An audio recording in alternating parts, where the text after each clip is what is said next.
India में latest development होते हुए दिखा आज, जहाँ पे रिलायंस रिटेल वेंचर लिमिटेड के $100 बिलियन क्लब में और भी इन्वेस्टमेंट आते हुए दिख रहा है।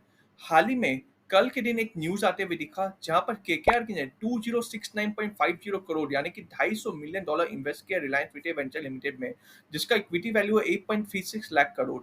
जिसकी वजह से Reliance retail venture limited India का टॉप 4 कंपनीज में से एक कंपनी है इक्विटी वाइज। और ये इन्वेस्टमेंट के बाद केकेआर का रिलायंस रिटेल वेंचर लिमिटेड में स्टेक 1.17% से बढ़कर 1.42% हो गया है। हालांकि 2020 में भी केकेआर ने रिलायंस रिटेल वेंचर लिमिटेड में 5,550 करोड़ का इन्वेस्टमेंट किया था। रिलायंस रिटेल वेंचर लिमिटेड के प्रीवियस फंड रेज राउंड जो कि 2020 में हुआ था, उसमें काफी सारे ग्लोबल इन्वेस्टर्स ने इन्वेस्ट किया, जिसका टोटल अमाउंट था ₹47,265 करोड़ और उस इन्वेस्टमेंट का इक्विटी वैल्यू था 4.21 लाख करोड़। और अब इफ हम लोग second round of fund raising for Reliance retail venture limited का बात करेंगे, तो जो स्टार्ट हुआ था रिलायंस के 2023 के एजीएम से जस्ट पहले, उसमें रिलायंस रिटेल वेंचर लिमिटेड ने 10,347.50 करोड़ का फंड रेज किया है 1.24% स्टेक सेल करके। वो stake Reliance retail venture Limited ने बेचा Qatar Investment authority and KKR को। इवन मुकेश अंबानी ने हिंट किया था रिलायंस के लास्ट एजीएम में कि उनका स्ट्रॉन्ग ग्लोबल इंटरेस्ट है रिटेल बिजनेस में।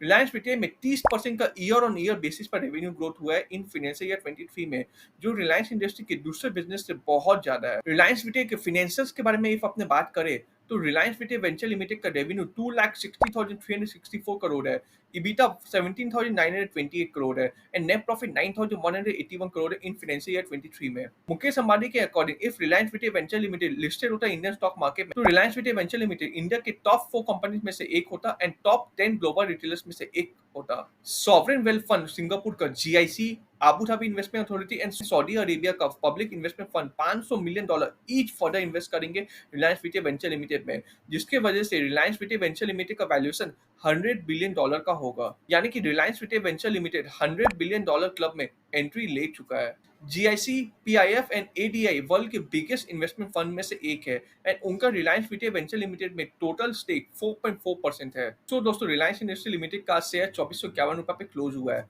जिस प्रकार जियो फाइनेंशियल सर्विस लिमिटेड रिलायंस का एक सब्सिडरी कंपनी है, ठीक उसी प्रकार रिलायंस रिटेल वेंचर लिमिटेड भी रिलायंस का सब्सिडरी कंपनी है।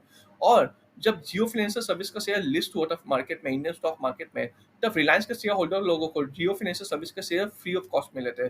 ठीक उसी प्रकार आज नहीं तो कल रिलायंस रिटेल का बिजनेस इंडियन स्टॉक मार्केट में फ्यूचर में लिस्ट हो गई, तो रिलायंस के शेयर होल्डर लोगों को रिलायंस रिटेल के शेयर भी फ्यूचर में फ्री ऑफ कॉस्ट मिलेंगे जब रिलायंस रिटेल वेंचर लिमिटेड का शेयर इंडियन स्टॉक मार्केट में लिस्ट होगा। सो मैं ये बोलूंगा कि अब मार्केट को मत देखिए, मार्केट आज नहीं तो कल ऊपर जाना ही है एंड मार्केट ऊपर जाने के लिए रिलायंस का कंट्रीब्यूशन जरूरी है। रिलायंस का मेजर स्टेक है निफ्टी पे। लॉन्ग टर्म में मार्केट ऊपर जाएगा ही एंड मार्केट ऊपर जाएगा तो रिलायंस का शेयर ऑटोमेटिकली ऊपर जाना ही है। So kindly share the video with your friend. Video अच्छा लगा तो kindly like and subscribe our channel.